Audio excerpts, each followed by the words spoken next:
Minute Statut. Le conseil et l'expertise du CIG Petite Couronne. Bonjour et bienvenue à tous dans Minute Statut, le hors-série.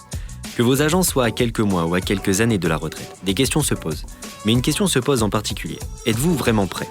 Démarche, transition, accompagnement, on vous donne les clés pour aborder ce changement avec confiance afin de faire des départs à la retraite une nouvelle aventure ambitieuse pour vos agents.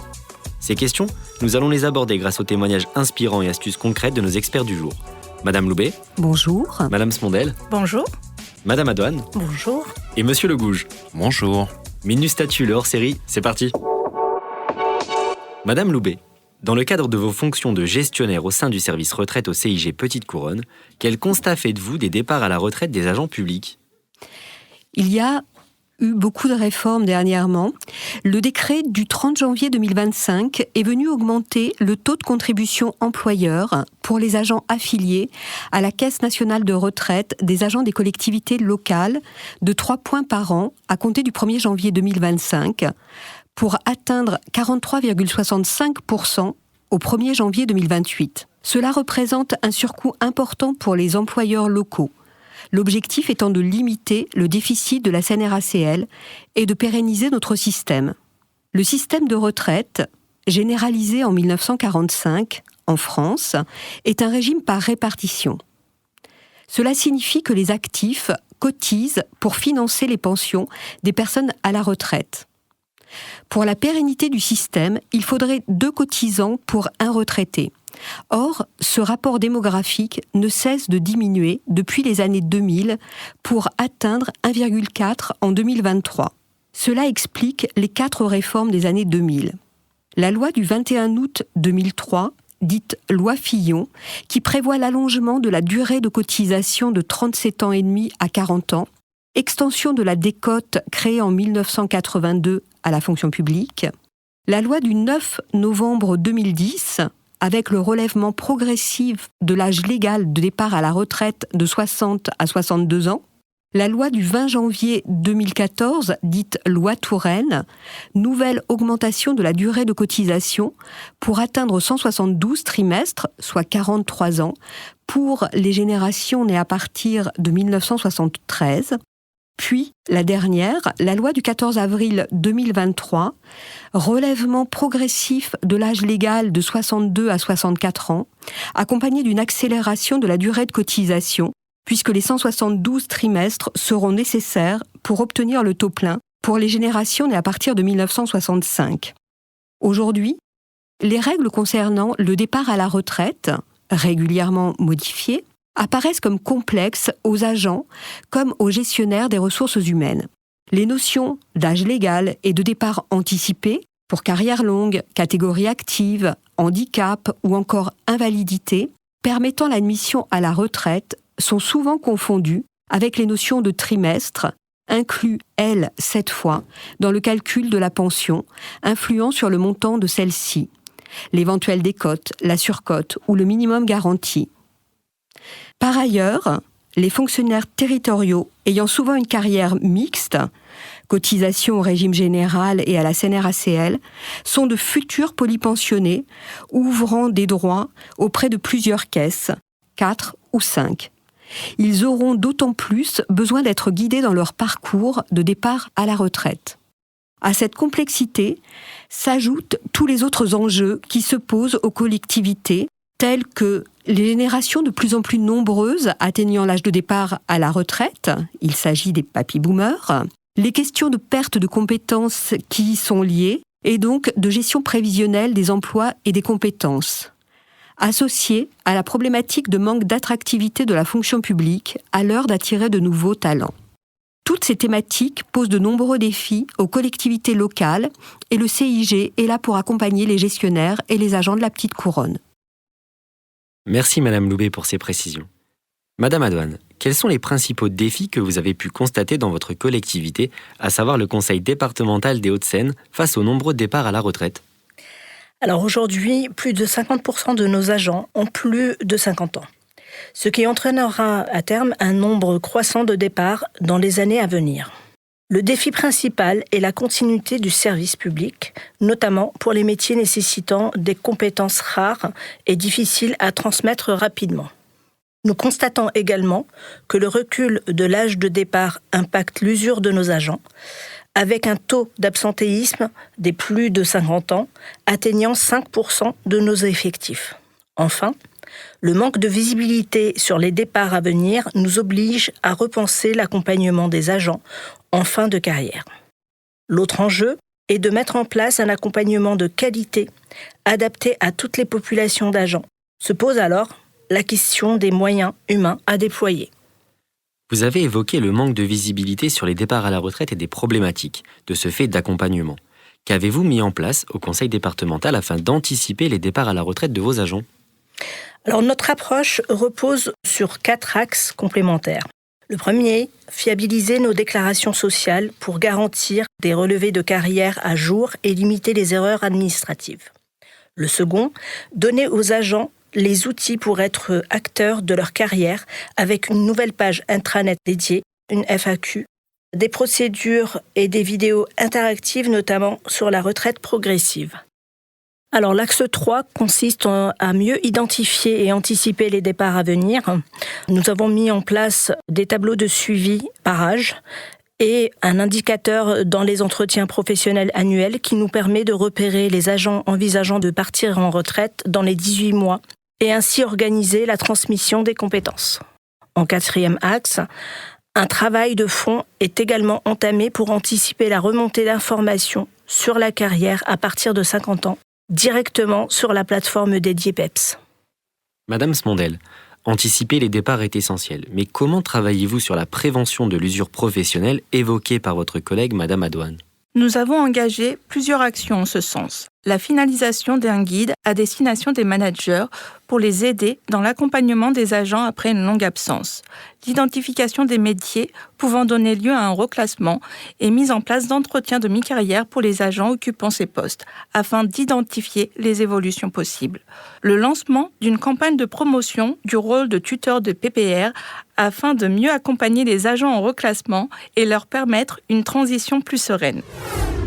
Monsieur Legouge, dans le cadre de vos fonctions d'animateur départemental et de coordinateur à France Service à la mairie de Saint-Maurice, pourquoi l'accompagnement au départ à la retraite est-il un enjeu important dans le secteur public ? À mon sens, le départ à la retraite est une étape clé dans une vie. Une étape qui parfois peut être compliquée, même effrayante pour certaines personnes. La carrière des agents du public est souvent marquée par des spécificités administratives et statutaires. Entre les différences entre la fonction publique d'État, territoriale et hospitalière, les règles de calcul des pensions et les démarches à anticiper, il est essentiel d'être bien accompagné pour éviter toute erreur ou retard. L'accompagnement est d'autant plus important et peut même parfois être compliqué pour les agents ayant une carrière mixte, qui doivent gérer plusieurs régimes de retraite. Quand je parle de carrière mixte, j'entends par là qu'une personne, dans sa carrière, a travaillé à la fois dans le public et également dans le privé ou dans le secteur agricole. De ce fait, comment accompagnez-vous, à France Service, les agents publics vers leur départ à la retraite ? Aujourd'hui, France Service, c'est un réseau de 2800 structures réparties sur tout le territoire, dont 74 au sein de la Petite Couronne, c'est-à-dire dans les départements des Hauts-de-Seine, du Val-de-Marne et de la Seine-Saint-Denis. Notre mission, aider les usagers à réaliser leurs démarches administratives en facilitant l'accès aux services publics. France Service travaille en étroite collaboration avec 12 grands opérateurs nationaux, tels que la CAF, la CEPAM, ou encore la Caisse nationale d'assurance vieillesse et la MSA. Sur ces 4 départements, en 2024, près de 48 000 accompagnements liés à la CNAV ont déjà été réalisés. Si vous êtes un agent du public et que vous avez une carrière mixte, France Service peut vous accompagner pour toute la partie du régime général. Nos conseillers peuvent vous aider à créer et utiliser votre espace personnel en ligne, faire une simulation et estimer vos droits, rassembler les documents nécessaires et compléter votre dossier, vérifier que toutes les pièces justificatives sont bien prises en compte et mettre à jour, si besoin, la carrière. Et si les usagers sont à l'aise avec le numérique, mais qui ne disposent pas d'un outil informatique dans leur domicile, des postes en libre service sont à disposition sur nos structures et pour qu'ils puissent réaliser leur démarche en toute autonomie avec la présence des 2 conseillères formées à côté si besoin. Permettez-moi, Madame Adouane et Madame Smondel, de vous poser la même question. Comment le département des Hauts-de-Seine accompagne-t-il ses agents ? Alors, dès 2022, le département a opté pour des outils opérationnels et simples. Nous avons réalisé des procédures à destination des agents, à la fois pour anticiper et accompagner les départs. En 2023, les procédures relatives au départ progressif à la retraite et aux différents dispositifs de maintien ou de prolongation d'activité ont été mises en place et accompagnées d'opérations d'information et de sensibilisation à destination des managers. Nous orientons les agents vers les plateformes telles qu'Info Retraite ou les services dédiés, pour notamment les agents éloignés de la technologie, et faire les démarches avec eux.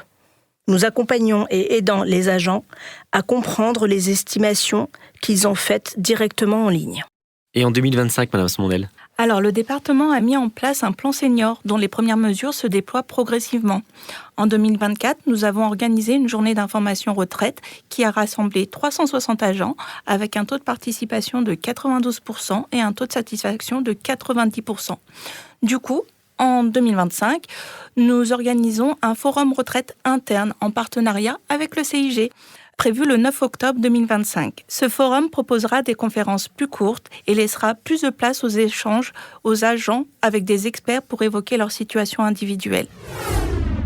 Madame Loubet, du côté du CIG, comment accompagnez-vous les collectivités de la Petite Couronne au départ à la retraite? Le service retraite du CIG accompagne au mieux les collectivités et les agents de la Petite Couronne en proposant plusieurs services. Une relecture des dossiers de liquidation avant envoi à la CNRACL, des accompagnements personnalisés à la retraite, ce sont des accompagnements, des entretiens d'1 heure avec les agents, des conventions temporaires pour pallier à une perte de compétences, des conventions pérennes pour les petits établissements, des journées de diagnostic et d'assistance en cas de problématiques particulières, souvent des problématiques liées à l'invalidité.